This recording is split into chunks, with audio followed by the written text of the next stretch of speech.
So now let's see how to work around with a directional light. So for that, I'm going to bring in some models right here. So I'm going to bring in something like a food pouch, let's say for example, and a coffee bag right over here. So let me just bring in these two objects right over here, just like that. Okay, so these are going to be the models.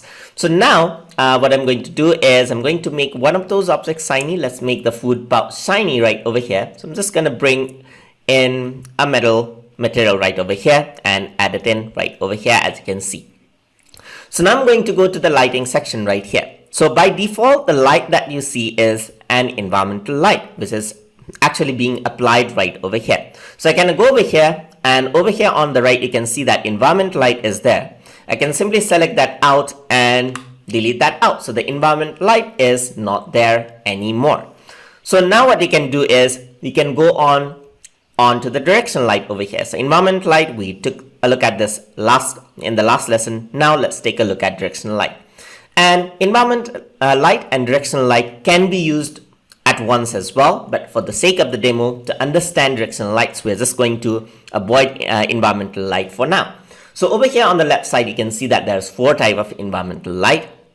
That is circle light, square light, sunlight, and 3-point light. So let me just click on circle light, which just means that the source of the light is circular, just like a lamp. So you can see right over here.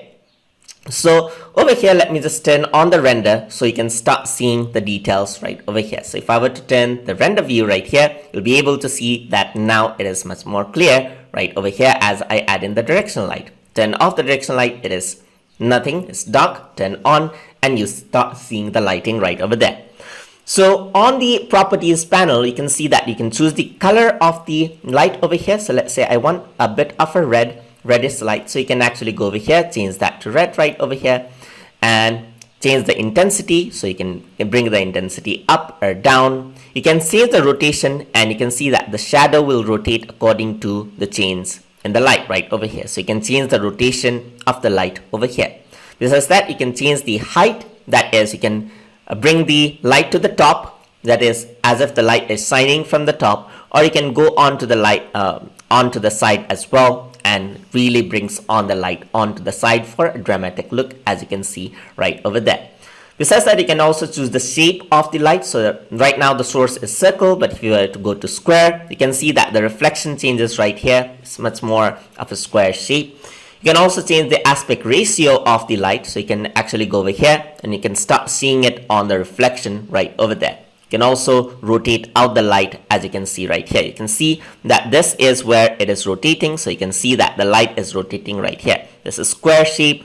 You can see that now it is circle shape right here. Just the source of the light. You can also go around to the edge. So you can really bring out the edge right over here, make it intense or bring it dark. So you can do like this. You can see that it is very, very intense right now, or you can really bring down the edge softness, which makes it a bit more soft, just like that. So these are the different ways on how you can use the directional lighting option right over here. So there's circle and everything else as well.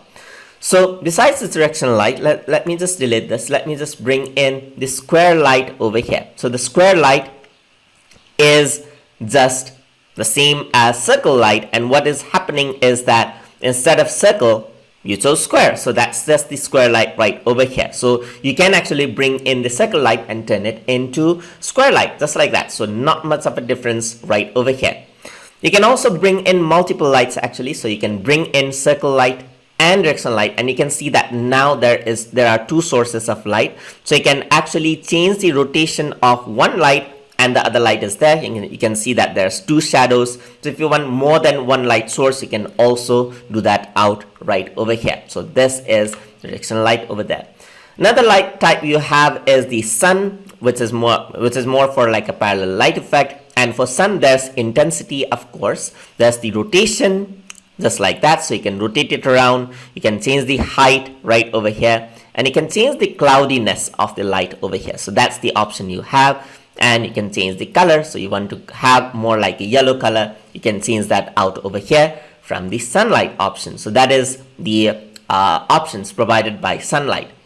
So let me just delete this and let's bring in 3-point light. So if I were to bring in 3-point light, what it does is it actually brings in three of the lights right here, three of the square lights to be precise. So you can change all of them to be circle as well. This is more of like a studio setting, as you can see, where there's the key light and the fill light, and then a backlight which actually lights up everything just like that. So you can see that there's the backlight. You can bring down the intensity or bring up the intensity right over here, and that really changes out how everything works like. So let me just bring down the intensity is 100%, fill light is 35%, as you can see right here. So you can change the color of each of the light as well. So I can go over here, change it out into red, fill light, let's change it out into yellow, and backlight, let's change it out into blue right here. So I got three lights right over here. So just like that, you can see that there's three light source, and even if there's no particular color on the material, you can start seeing that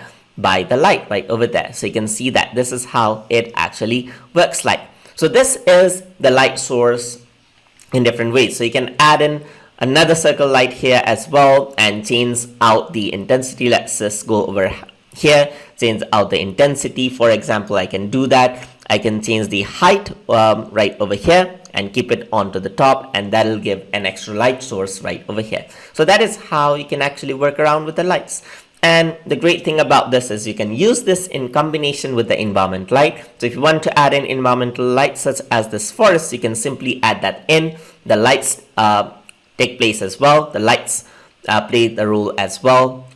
And the environmental reflection is seen on the object as well. So this is what you get with the combination of different types of light right here.